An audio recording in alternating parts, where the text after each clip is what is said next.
I will talk about how can you display Milestones notifications on your Audiomack app. We're going to figure out the solution or know how you can do that on your app. So all you have to do, so you just follow this ways, then it's going to work with you. So you just go here above your photo profile, just click on it. When you just click here on a photo profile, it's going to take you to this list here.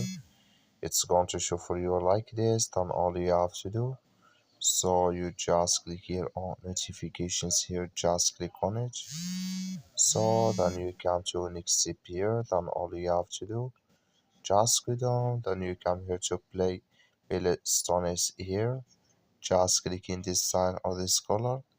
Like you see color, it's gone. That's mean play Milestones notifications disable with us now. That's all you have to do. Thank you for watching. Don't forget to support us by liking, subscribe.